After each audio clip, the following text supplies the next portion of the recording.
কাবার চাইতে বেশি সম্মান আল্লাহ নবীকে দান করেছেন, কাবার চাইতে বেশি মর্যাদা নবীকে দান করেছেন, কাবার চাইতে বেশি ভালো আল্লাহ নবীকে বাসে। তো যদি কাবার দিকে মুখ করে দোয়া করলে শিরিক না হয়, তো যিনি কাবারও কাবা মুস্তাফার দিকে মুখ করে দোয়া করলে কেমন করে শিরিক হতে পারে? সুবহানাল্লাহ। আপনি শুনেন, জলঙ্গির বিমল দাসের বেটা বলছেন, যারা হাদিস গবেষণা করে লাখ লাখ মুহাদ্দিস তারাও আহলে হাদিস, আর যারা হাদিসের উপরে আমল করে তারাও আহলে হাদিস। এই ভাইরা লক্ষ্য করে শুনেন, লক্ষ্য করে, আপনারা কথা বলি না, এদিকে আমার দিকে তাকা। জলঙ্গির বিমল দাসের বেটাকে বুঝতে পারছেন? ওই বিমল দাসের বেটা বলছেন, ইমাম মালিক রাহমাতুল্লাহ আলাইহি বলেছেন, যারা লক্ষ লক্ষ হাদিস গবেষণা করে তারাও হচ্ছে আহলে হাদিস, আর যারা হাদিসের উপর আমল করে তারাও আহলে হাদিস। কে বলেছেন? একজন বাদশা গিয়ে বলছেন, হুজুর আমি যখন নবীর রওজা জিয়ারত করতে যাব, দোয়া করব, তো আমার চেহারাটা নবীর দিকে করব না কাবার দিকে করব? ইমাম মালিক রাহমাতুল্লাহ আলাইহি উত্তরে বলছেন, শুনো, তুমি ওই হাস্তি, তুমি ওই মহান ব্যক্তি থেকে নিজের চেহারাকে কাবার দিকে কি করে করতে পারো, যেই নবী মুস্তাফা তোমার ওসিলা, তোমার বাপ আদমের ওসিলা। জোরে বল সুবহানাল্লাহ, সুবহানাল্লাহ। ইমাম মালিকের এই ফতোয়াটা তোমার বাপ মানবে? বিমল দাস মানবে? একটা লিবে একটা বেওয়ানা, বেওয়ানা নামক জায়গাতে আমি একটা পশু জবাই করব, তো হুজুর আমি কি আমার মিন্নত পূর্ণ করতে পারি? রাসূল পাক বলেন, সেখানে কি মূর্তি পূজা হয়? বলছেন না। সেখানে মুশরিকদের কোনো মেলা হয়? মহিলা বললেন না। তাহলে তুমি তোমার মিন্নত পূর্ণ করো, বেওয়ানা নামক নির্দিষ্ট জায়গাতে গিয়ে সে আপনার জবাই করে, জানোয়ার জবাই করলে নিজের মিন্নতকে পূর্ণ করলেন। এই হাদিস দ্বারা না, যারা ঈমান এনে ভালো আমল করেছেন, আল্লাহ পাক তাদের কবরকে জান্নাতের বাগান বানিয়ে দেয়। সুবহানাল্লাহ। ওলিদের মাজার হচ্ছে জান্নাতের বাগান। জান্নাতের বাগানের পাশে গিয়ে কেউ যদি আল্লাহর নাম নিয়ে জবাই করে, কিয়ামত আসতে পারে, কোন দেওবান্দি, কোন লামাযহাবী নাজায়েজ হারাম তো দূরের কথা, মানা পর্যন্ত, নিষেধ পর্যন্ত দেখাতে পারবে না, নানি মরে যাবে। আর আমি আপনাদেরকে দলিল দিয়ে দিলাম। আরেকটি প্রশ্ন দেখেন, ইয়াজিদ হচ্ছে লামাযহাবীদের আব্বা, তো আব্বার কেউ বদনাম করবে? একদিকে জান্নাতি। আচ্ছা বলেন তো, ইয়াজিদের সুসংবাদ আমার নবী দিয়েছেন, তার বুড়াই বয়ান আছে হাদিসে, আর হুসেইনকে বলেছেন জান্নাতি যুবকদের সর্দার। এ দল এত ঘাটিয়া দল যে ইয়াজিদের মতন জাহান্নামীর পক্ষ নিচ্ছে, আর ইমামে হুসেইন যার জান্নাত কনফার্ম। জাকির নায়েক বলছে ইয়াজিদ আমিরুল মুমিনিন ছিল, কাযযাব বিন ইহুদি বলছে ইয়াজিদ রাদিয়াল্লাহু তাআলা আনহু। তো তোমার ইয়াজিদকে বাপ নিয়ে তুমি জাহান্নামে যাবে, আমরা হুসাইনে পাককে সাথে জান্নাতে যাব। সুবহানাল্লাহ।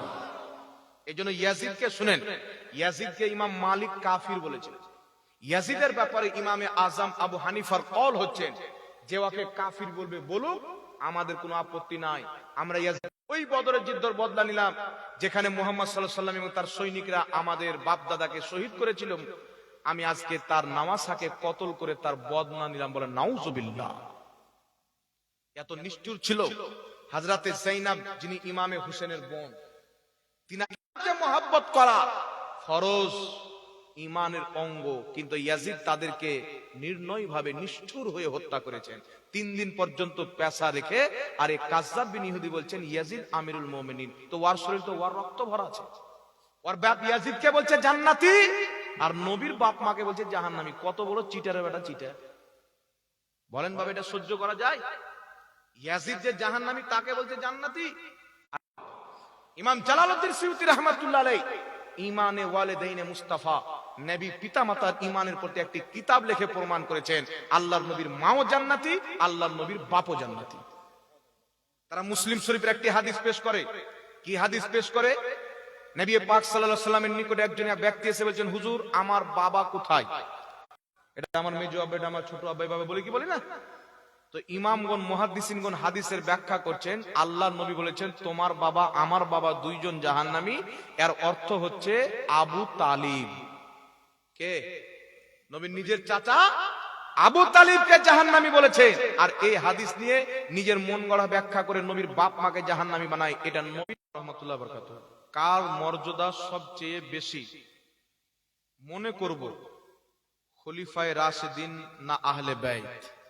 দেখেন, নবী পাক সাল্লাল্লাহু আলাইহি সাল্লামের পর সব চাইতে উঁচু মর্যাদা, ফজিলত নবীগণের পর হযরতে আবু বকর সিদ্দিক রাদিয়াল্লাহু তাআলা আনহু। ফাতহুল কাদিরের মধ্যে ইমাম ইবনুল হোমাম রাহমাতুল্লাহ আলাইহি লিখছেন, যদি কোনো ব্যক্তি আফজালিয়াতকে আবু বকর সিদ্দিক সবচাইতে উত্তম নবীগণের পর, এটাই আপনাকে মানতে হয়। তারপরে উমর, তারপরে উসমান, তারপরে হচ্ছে হযরতে আলী। হযরতে হাসান চাইতে উত্তম, হযরতে হুসাইন চাইতে উত্তম হযরতে আবু বকর সিদ্দিক। এটা আহলে সুন্নাত ওয়াল জামাতের আকীদা। তারপরে লিখেছেন, আসসালামু আলাইকুম। ওয়া আলাইকুম আসসালাম ওয়া রাহমাতুল্লাহি ওয়া বারাকাতুহু। পীরের মাজারে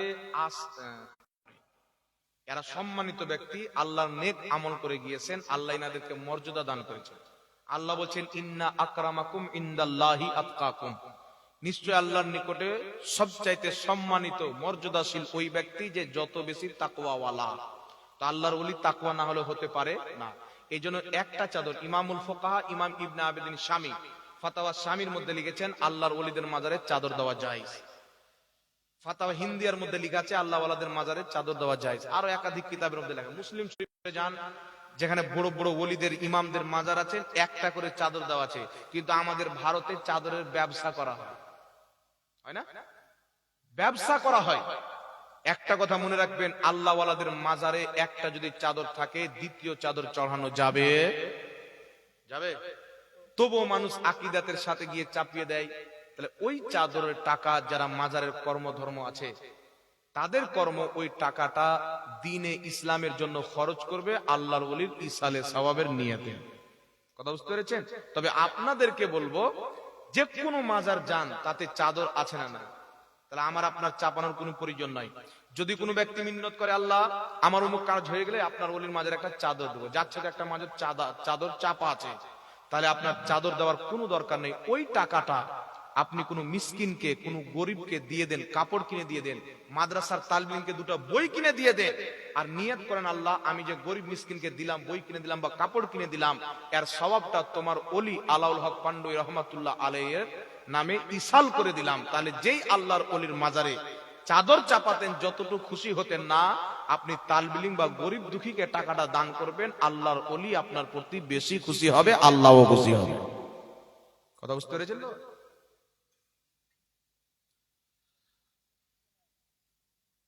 মাজারে দেখা যায় যে দান করা, এটা কি আছে,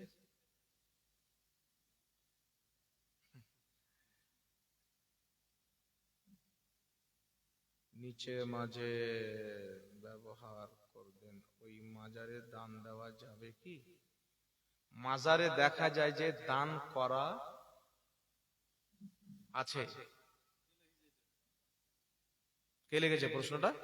একটু বলে দিলে ভালো হলো। এরকম বাংলা এরকম হয়? আচ্ছা, দেখেন, আল্লাহ ওয়ালাদের মাজারে অনেক কেউ গিয়ে দান দেয়। আচ্ছা বলেন তো, আল্লাহর ওয়ালার কি টাকার প্রয়োজন আছে? বলেন তো বাবা, টাকার প্রয়োজন আছে? আল্লাহ ওয়ালার মাজার জিয়ারত করেন, তাদের ওসিলা দিয়ে দোয়া করেন, আল্লাহ দোয়া কবুল করবে। সাহাবায়ে কেরামের জামানায় বৃষ্টি বন্ধ হয়ে গেল, নবী ইন্তিকাল করেছিলেন, বুখারী শরীফের হাদিস। নবীর চাচা আব্বাসকে নিয়ে পাহাড়ের উপরে গেলেন, দোয়া করেন, আল্লাহ তোমার নবীর চাচা আব্বাসের ওসিলা দিয়ে দোয়া করছে, আমাদেরকে বৃষ্টি দাও। আল্লাহ রিমঝিম বৃষ্টি চালু করে দিলেন। হযরত আব্বাস কে ছিলেন? নবীর সাহাবী, আল্লাহর ওলি। তো তাদের ওসিলা দিয়ে দোয়া করা, তাদের জীবিত অবস্থায়, ইন্তিকালের পরেও, দুটাতেই দোয়া কবুল হয়। এখন বলেন তো, হযরত আব্বাসকে যে হুজুর আপনি নবীর সাহাবী, আল্লাহর ওলির ওসিলা দিয়ে কেন দোয়া করলেন? মসজিদে কেন গেলেন? তো এটা হচ্ছে বাবা, আল্লাহর ওলির দাম অনেক আল্লাহর নিকটে বেশি। তারা আল্লাহকে রাজি করেছেন, তাদের ওসিলা দিয়ে দোয়া করলে আল্লাহ পাক দোয়াকে কবুল করে। আসসালামু আলাইকুম। ওয়া আলাইকুম আসসালাম। প্রশ্ন, একজন আহলে হাদিস বক্তা বলেছে যে আপনাকে নিয়ে বংশ করেছেন, বলেছেন যে, ব্যঙ্গ করে বলেছেন যে মানে বেশি সুর টানা যাবে না। আজানকে নিয়ে ব্যঙ্গ করেছেন যে আজানে বেশি সুর টানা যাবে না। দেখেন, এদের পুঁজি, বক্তব্য শুনবেন, এদের পুঁজি নাই। কখনো ওই মুকেশ আম্বানি কি করলো, নরেন্দ্র মোদী কোথায় পায়খানা করলো, মানে রিপোর্টার বাদ দিয়ে এখন এই মৌলবি রিপোর্টার হয়ে গেছে। ওর বাপও জোকার, ও জোকার। তো কোনো কাজ কাম নাই, আজানকে নিয়ে ব্যঙ্গ করছে। আচ্ছা বলেন তো বাবা, আমি যদি আপনাদেরকে শিক্ষা দিতে চাই যে আজানটা ভালো করে দিবেন, শিখবেন, তো আমার কথা কি হবে? যারা আজান দিচ্ছেন বাবা, অনেকের আজান দেখতে পাওয়া যায় ভুল হয়, অক্ষরগুলো ঠিকভাবে আদায় করা হয় না। আপনারা ইমাম সাহেবের কাজ গিয়ে আজানটা শুদ্ধ করে নেবেন। অনেক ভুল আজান দেয়, ইমাম সাহেবের কাজ গিয়ে শুদ্ধ করে হয়ে গেল, তো ও মুখটাকে ব্যঙ্গ করে জোকারি করবে, তারপরে ফতোয়াটা দেবে। তো এই ধরনের জোকারকে যারা ডাকবে তারা তো জোকারিগিরি পাবে, আর কি পাবে। আসসালামু আলাইকুম। ওয়ালাইকুম আসসালাম রহমতুল্লাহ। হুজুর, প্রশ্ন,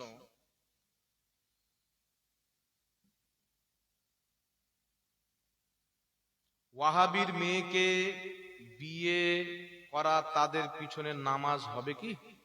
ও কে যে নবী ওয়াহাবির মেয়ের বিয়ে পড়ায়, কোন ইমাম যদি কোন বদ আকিদার বিয়ে পড়ায়, মেয়ের হোক বা ছেলের হোক, তাহলে সেই ইমামের পিছনে নামাজ হবে না। আসসালামু আলাইকুম। ওয়ালাইকুম আসসালাম রহমতুল্লাহ। যে মৌলানা সুন্নির হয়ে মেয়েদের সাথে ওয়াহাবি, এটা একই মশলা আছে নাকি? দেখেন তো আপনারা পড়ে একই আছে। আসসালামু আলাইকুম। ওয়ালাইকুম আসসালাম রহমতুল্লাহ। যেসব সুন্নিরা নিজেদের ছেলে মেয়েদের বিয়ে ওয়াহাবি লামাযহাবীদের বাড়িতে দিয়ে দেয়, দেখেন বিরাদে ইসলাম, আল্লাহ তাবারাক ওয়া তাআলা শুকরিয়া আদায় করেন যে আল্লাহ আমাদেরকে মুসলমান বানিয়েছেন, হিন্দু ইহুদি খ্রিস্টান বানায়নি। আলহামদুলিল্লাহ বলেন। এটাও শুকরিয়া আদায় করেন যে আল্লাহ পাক আমাদেরকে সুন্নি জামাত বানিয়েছে, ওয়াহাবি দেওবন্দি নজদি 72 জাহান্নামী ফিরকা বানায়নি। সুতরাং 72 জাহান্নামী ফিরকা জাহান্নামে যাবে, একটাই জান্নাতে যাবে, আহলে সুন্নাত ওয়াল জামাত। তো আপনি যদি নিজের মেয়ের বিয়ে তাদের সাথে দেন, মানে আপনি নিজের মেয়ে জাহান্নামীর হাতে তুলে দিলেন। যদি কোনো ব্যক্তি অল্প পয়সা কামাই, ছেলেটা দেখতে খুব সুন্দর হয়, আপনি মেয়ের বিয়ে দিবেন, আমার মেয়েকে খাওয়াবে কি? তাহলে যেই ব্যক্তি জাহান্নামে যাবে, আপনি তার সাথে নিজের মেয়ের বিয়ে কি করে দিতে পারেন? আখিরাতকে বেশি চিন্তা করবেন, দুনিয়াকে কম চিন্তা করিয়েন, আখিরাতের ব্যাপারে বেশি ভাবিয়েন।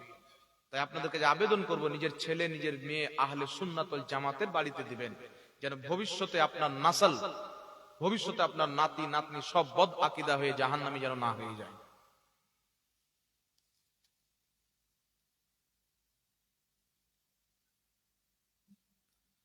আল্লাহ পাক বুঝার তৌফিক দান করুন। কটা টাইম হয়েছে? একবার দুরূদ শরীফ পড়েন তো বাবা। আল্লাহুম্মা